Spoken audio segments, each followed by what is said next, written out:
Hello everyone, my name is Shivani and welcome to Anant IAS. और आज हम बहुत ही वाइब्रेंट टॉपिक पे डिस्कशन करेंगे जो हमारी इकोनॉमिक से जुड़ा हुआ है, and that is understanding recession.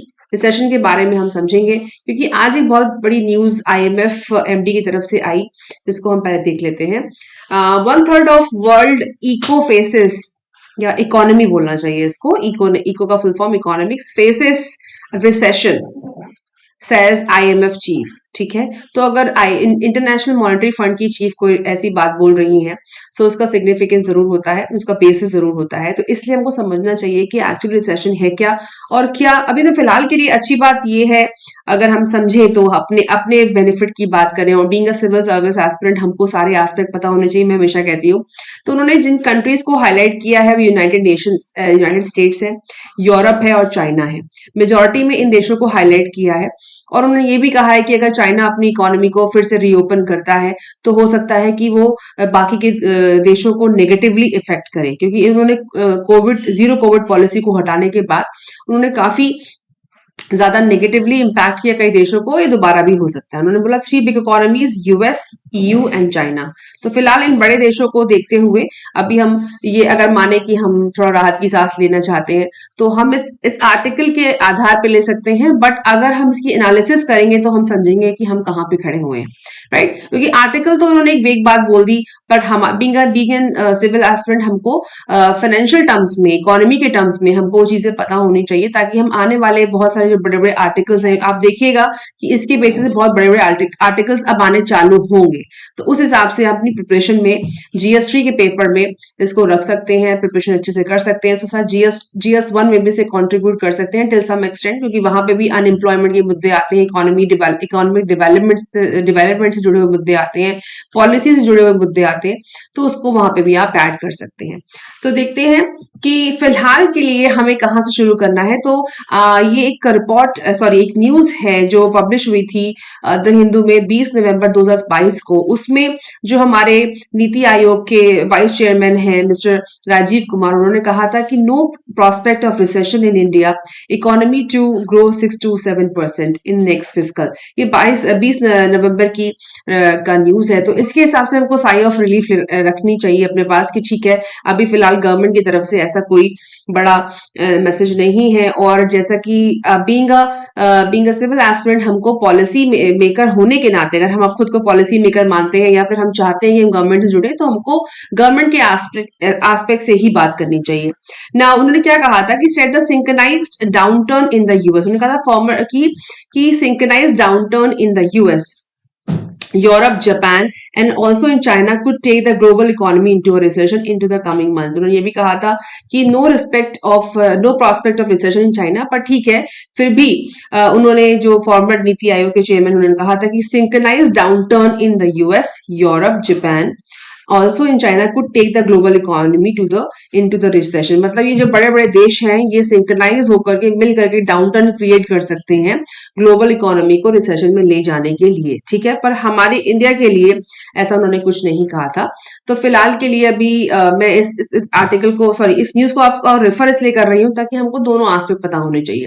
अब समझते हैं कि एक्चुअली रिसेशन क्या है, डिप्रेशन क्या है। क्योंकि हम सब रिसेशन को ज्यादातर सुनते हैं और डिप्रेशन को, जो टर्म है डिप्रेशन को, कम सुनते हैं। तो हम एकेडमिकल लैंग्वेज में या फिर पढ़ाई लिखाई के हिसाब से जो बेसिक्स होते हैं उनको समझने से ज्यादा हमको क्लैरिटी आती है कि डिप्रेशन क्या होता है, रिसेशन क्या होता है, और वो कैसे किसी कंट्री को इफेक्ट कर सकता है, ठीक है। नाउ ट्रेड साइकिल जो, अच्छा हाँ, ये मैं जो आपको यहाँ पे जो पिक्चर दिखा रही हूँ ये एक ट्रेड साइकिल है, एक बिजनेस का ट्रेड साइकिल है। और सिमिलरली किसी कंट्री की का भी ट्रेड साइकिल या फिर आप इकोनॉमिकल ट्रेड साइकिल को भी इससे कंसिडर कर सकते हैं।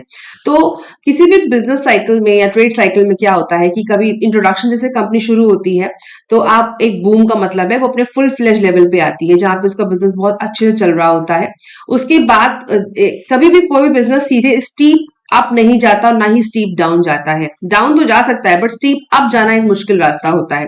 तो आप देखेंगे कि यहाँ बूम आया, उसके बाद रिसेशन आया। अभी समझेंगे रिसेशन होता क्या है, बस इस पिक्चर से समझते। रिसेशन आया, फिर डिप्रेशन यहाँ पे क्रिएट हुआ, उसके बाद फिर से रिकवरी आई, और यहाँ पे बूम फिर से किया और फिर से यहाँ करके ऐसे फिर से यहाँ पे और ऐसे अप एंड डाउन।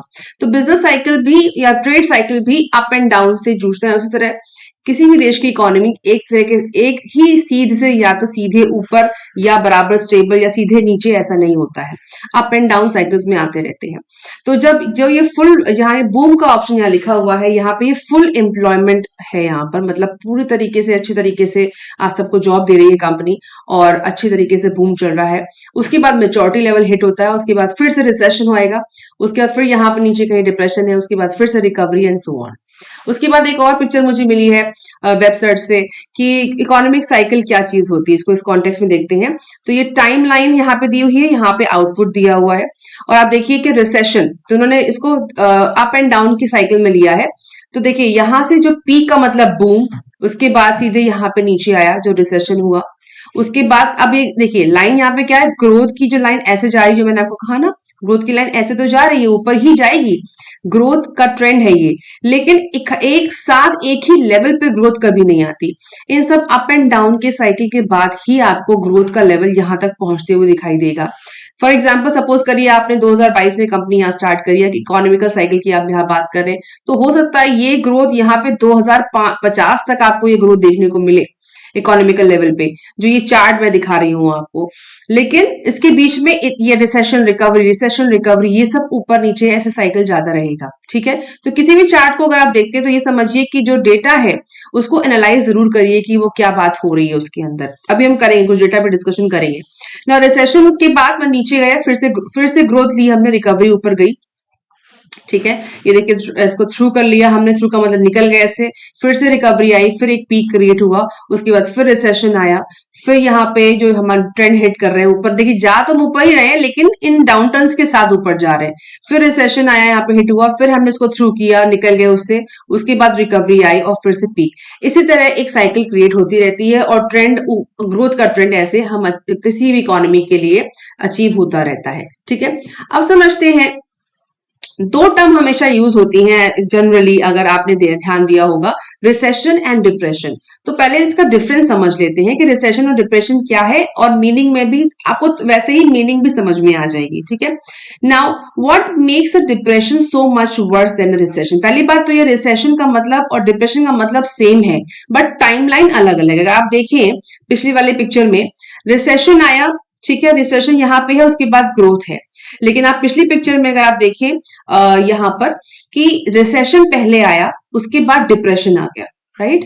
तो उसका मतलब रिसेशन और डिप्रेशन में सिर्फ टाइम का फर्क है, ये पहले आ रहा है और ये बाद में आ रहा है, और हो सकता है ये कुछ देर तक रहे और ये ज्यादा देर तक रहे। ठीक है, इसी कॉन्टेक्स्ट से इस मीनिंग को समझते हैं कि what makes a depression so much worse than recession. ऐसा क्या है डिप्रेशन जो ज्यादा खराब है रिसेशन से, कैसे? अ recession is a wide spread economic decline. ध्यान दीजिएगा कि रिसेशन क्या है, वाइड स्प्रेड इकोनॉमिक डिक्लाइन है। ठीक है, एक फाइनेंशियल क्राइसिस या डिक्लाइन है इकोनॉमी में, that typically last between 2 to 18 months. ठीक है, 2 से 18 महीने के लिए रहता है। और ये मुझे एक US sorry my mistake, Investopedia की वेबसाइट है, वहां से मुझे मिला, आप रेफर कर सकते हैं। तो उसमें लिखा है कि जहां पे बिटवीन 2 to 18 मंथ्स तक स्टे करता है, वो क्या है, रिसेशन है। ठीक है, इतना टाइम लाइन लेके चलता, मैंने कहा पहले कि टाइमलाइन का फर्क है। Now a depression is a more severe downturn that last for years. जो सालों तक रहता है वो क्या है, डिप्रेशन है।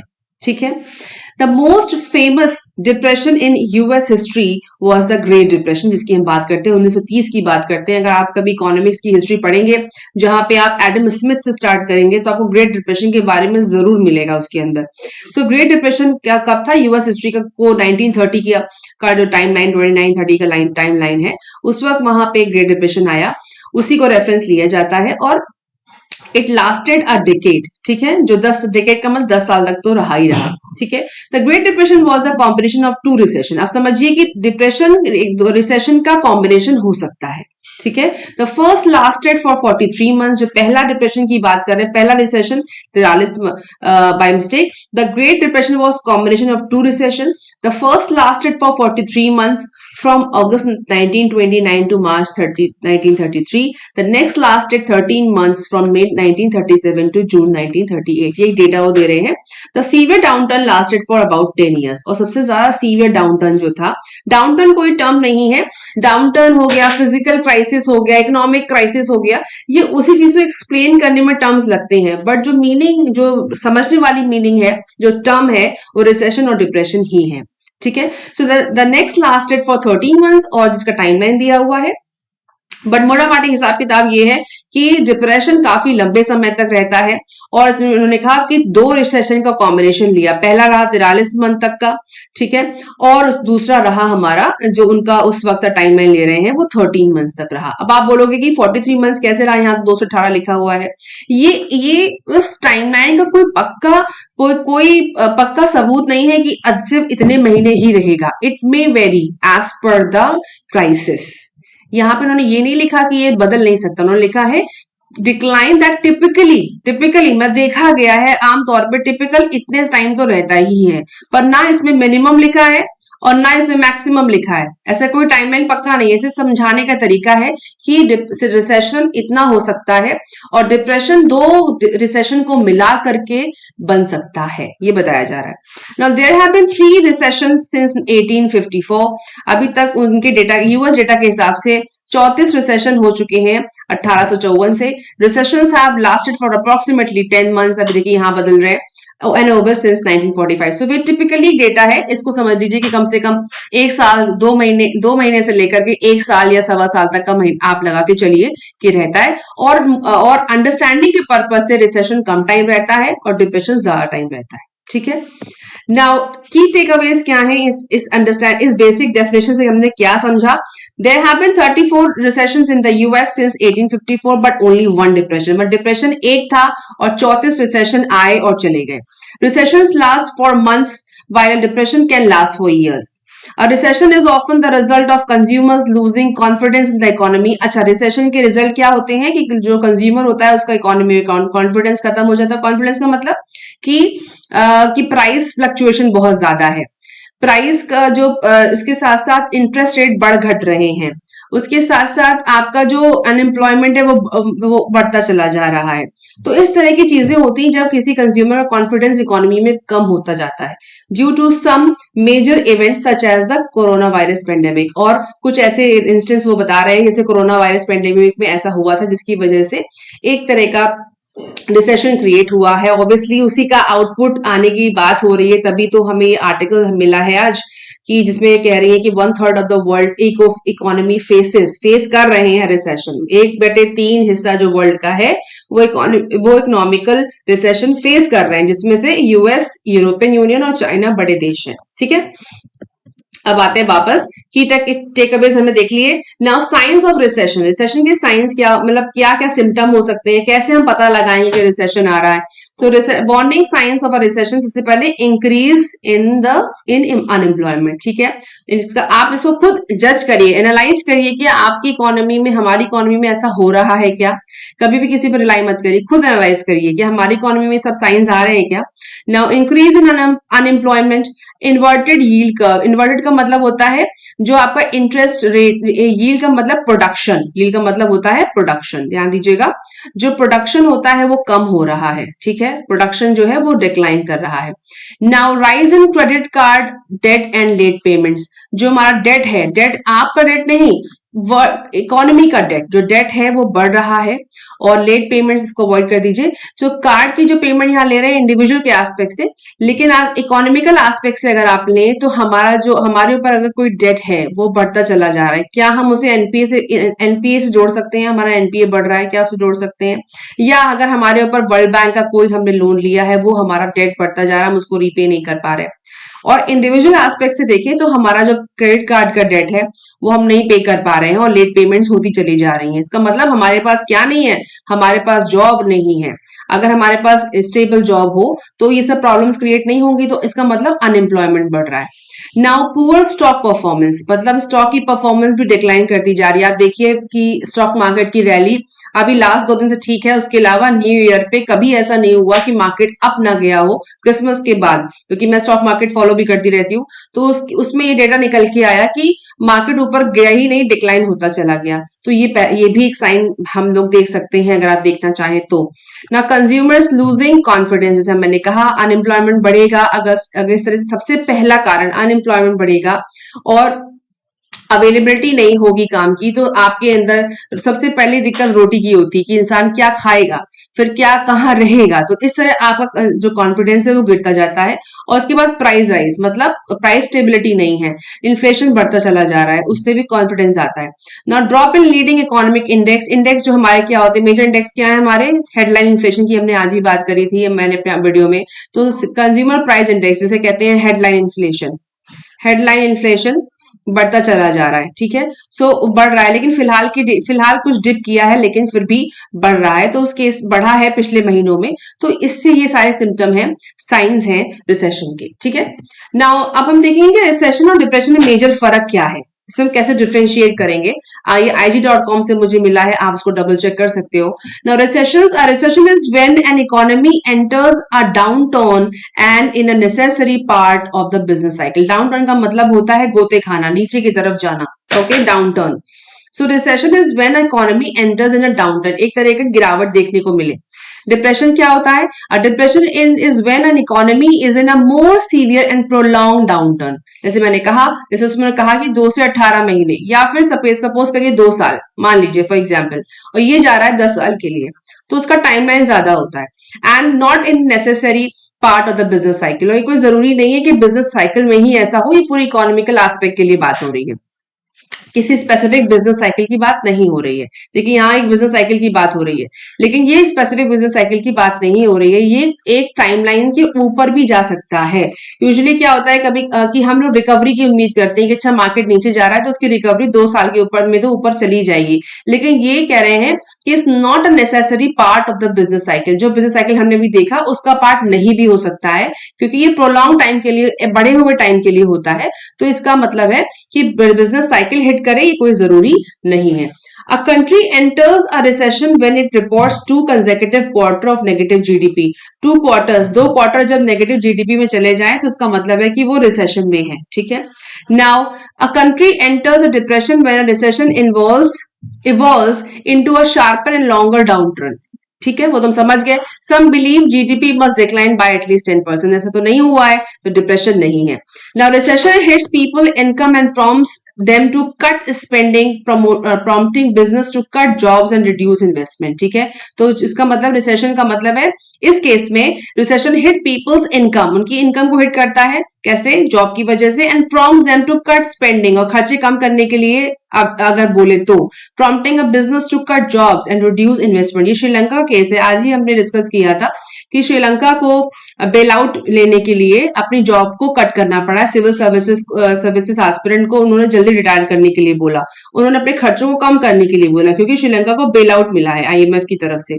तो ये वो सिनेरियो है कि इसका मतलब कंपनी जो कंट्री है वो रिसेशन के बड़े दौर से निकल रही है या निकलेगी। उसके बाद हो सकता है डिप्रेशन भी आ जाए, कोई बड़ी बात नहीं है स्पेसिफिक कंट्री की बात अगर करें तो, बट ऐसा वहां हुआ। Now, depressions are more destructive as the length of any crisis weakens the economic ability to recover. समझ सकते हैं हम, क्योंकि ये बहुत लंबे टाइम तक होता है तो ज्यादा डिस्ट्रक्टिव होता है। Now, recessions can hit an individual country or region but have the ability to felt globally. मतलब ये एक इंडिविजुअल को, कंट्री, रीजन को भी इफेक्ट कर सकता है और ग्लोबली भी महसूस किया जा सकता है। But the severity of the downturn twinned with how connected international trade is means depression will undoubtedly have a global impact, ठीक है। इसका ग्लोबल इम्पैक्ट होगा ही होगा, क्योंकि बहुत बड़े टाइम के लिए रहता है, बट अगेन इसका जो इम्पैक्ट है वो ज्यादा सीवियर है, इसका इम्पैक्ट सीवियर नहीं है। और यूजुअली देखा गया है कि छोटे रिसेशन भी होते हैं जहां पर 4, 5 या 6 महीने के अंदर कंट्रीज या स्पेसिफिक इकोनॉमी रिकवर भी कर जाती है। तो ये इनका डिफरेंस है। आगे देखते हैं।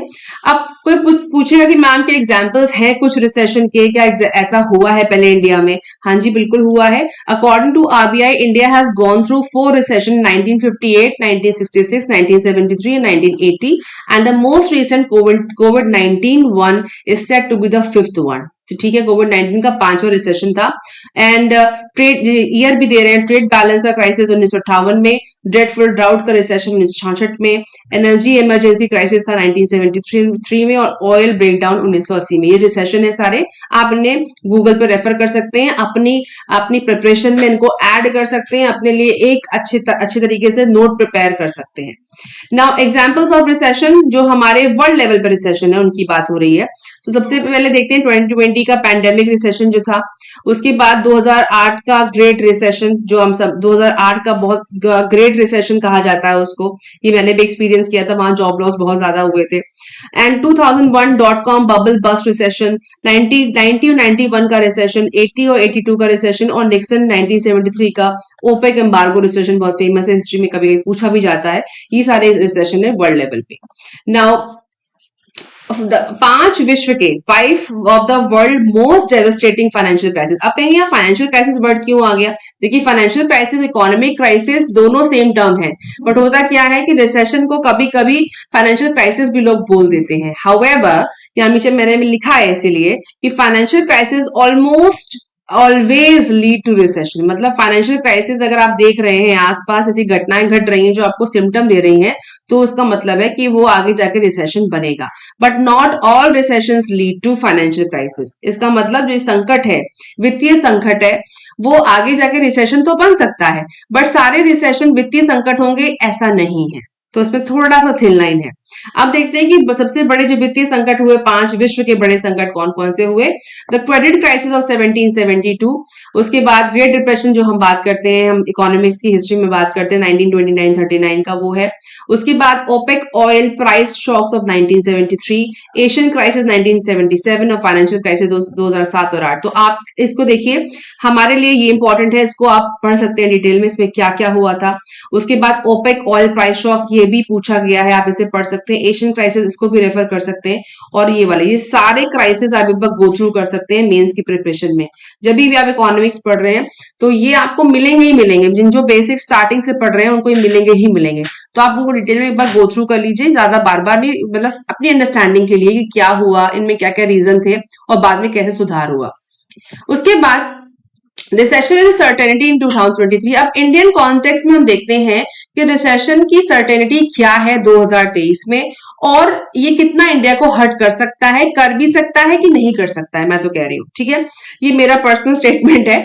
और जो ये रिपोर्ट में हम डिस्कस करने जा रहे हैं, इंडिया टुडे की रिपोर्ट है, सॉरी इंडिया टुडे की वेबसाइट पे अवेलेबल है, आप देख सकते हैं। उसके साथ साथ ये जो लिंक मैंने यहाँ शेयर किया है, मैं आपको दिखा भी दूंगी, UNCTAD की रिपोर्ट आई थी 2022 में, उसके रेफरेंस में हम डिस्कस कर रहे हैं, ये मेरे खुद के व्यूज नहीं है। Now, Russia, Indonesia, India, the UK and Germany are among the countries that may contribute the most to the global output loss। ये सेम लाइन बोली थी हमारे प्रीवियस सेक्रेटरी ने, नीति आयोग के सेक्रेटरी ने बोली थी, मैंने आपको पढ़ाई भी थी। तो उन्होंने जो लाइन, सेम लाइन बोली है कि इंडिया, तो उसमें उन्होंने, इसमें बोला गया रिपोर्ट में, पर उन्होंने इंडिया को नहीं बोला। United Nations conference on trade and development, UNCTAD report observe, इस रिपोर्ट को आप चेक कर सकते हैं, उसमें सब कुछ और डिटेल में दिया गया है। अब तो while India may bear a output loss of 7.8% in 23, Euro area expected to lose 5.1, China 5.7, UK 6.8, Russia may bear 12.6 output loss मतलब production loss. Now, rising interest rates, weakening of currencies, mounting public debt, and all these factors raising food and fuel prices have introduced uncertainty in the global market. ठीक है, so currency का week होना, interest rate के बढ़ना, interest rate कौन सा interest rate, जो bank interest rate, RBI interest rate बढ़ाता है इन्फ्लेशन को कम करने के लिए, उसकी बात हो रही है। So rising interest rate, weakening of currencies, mounting public debt, and all these factors raising food and fuel prices have introduced uncertainty in the global market. तो ये रिपोर्ट में लिखा हुआ है, आप डबल चेक कर सकते हैं। नाउ ये जो पेज है, अगर आप उसको सर्च करेंगे UNCTAD की report, so trade and development report 2022 में आपको पूरा का पूरा प्रोजेक्शन मिल जाएगा।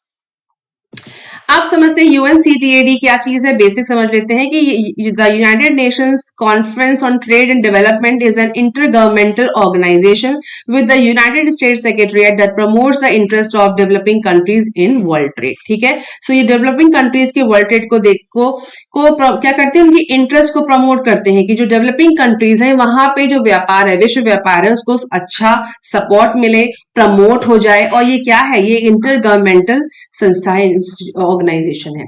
अच्छा, आप देखते हैं कि रिपोर्ट जो पब्लिश हुई है इंडिया टुडे की वेबसाइट पे, उसमें कहा क्या जा रहा है और सारी पिक्चर्स आप डबल चेक कर सकते हैं। ये जो ये पिक्चर है वो आपने देखा UNCTAD की सेक्रेटरीट की तरफ से वर्ल्ड बैंक डेटा से मिली है, आप उसको रेफर कर सकते हो।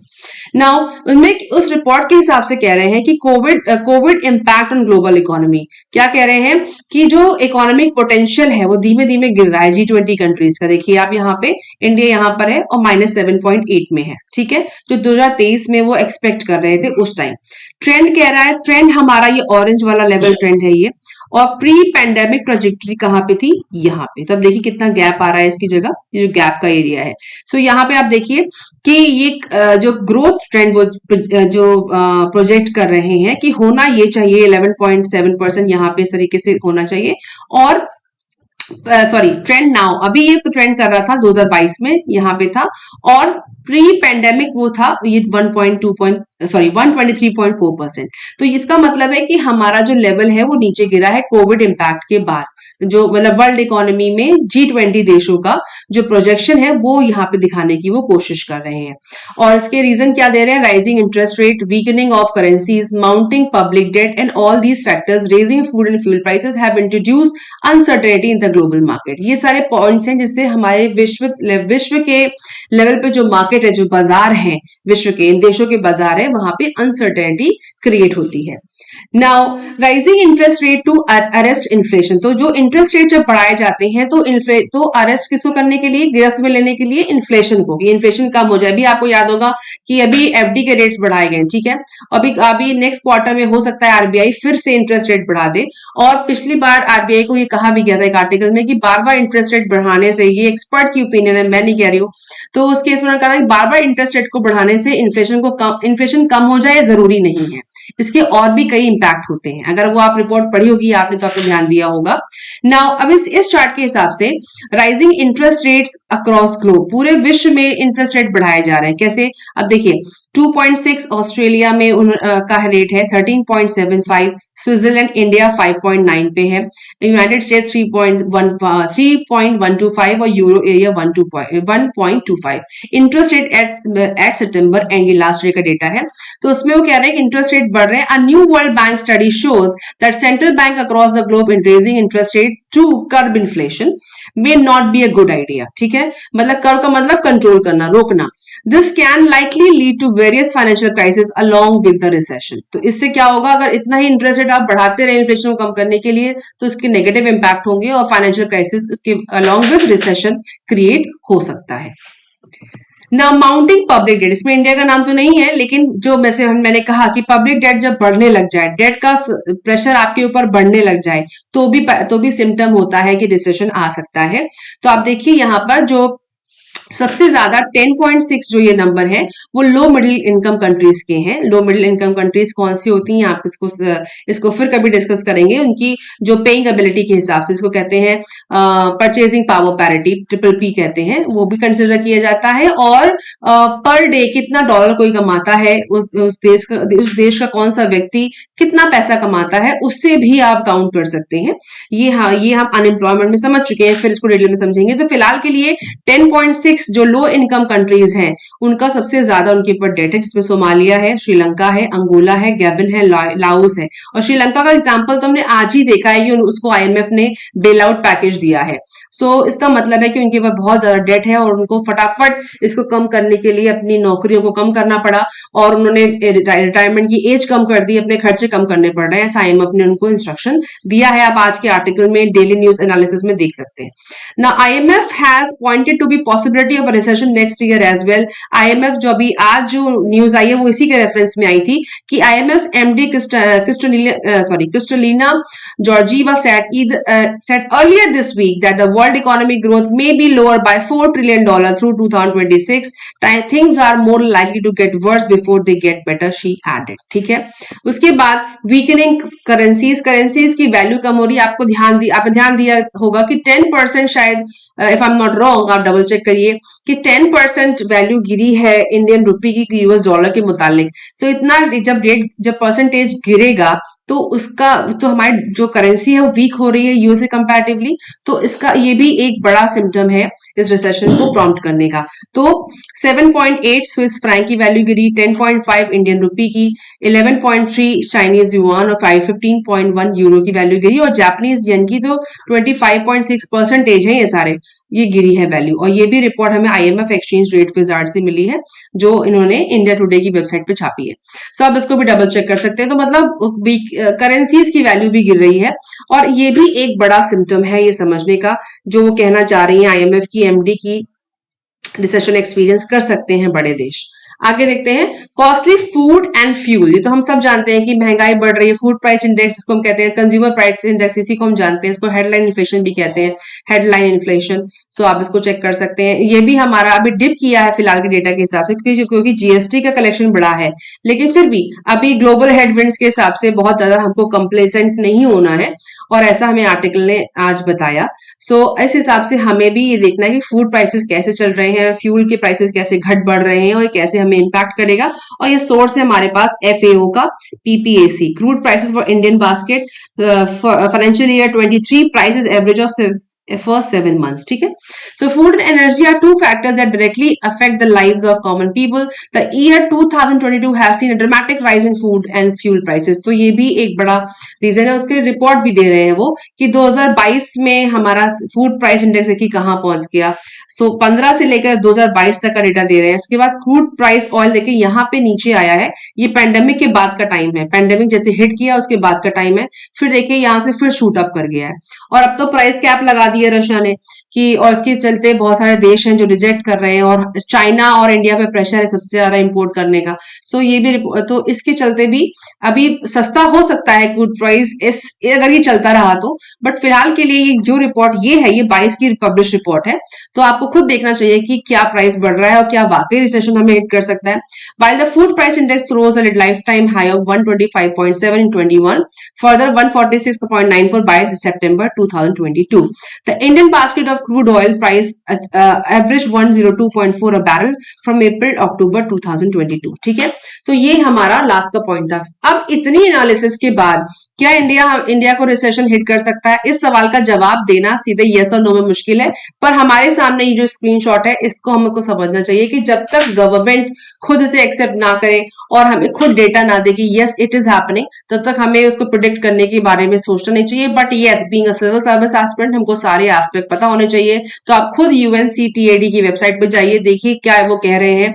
आप आईएमएफ की वेबसाइट पे जाइए, देखिए उनकी एमडी क्या कह रही है, और खुद एनालिसिस करने की कोशिश करिए, क्योंकि मैं मानती हूं कि always analyse the available data then decide by yourself.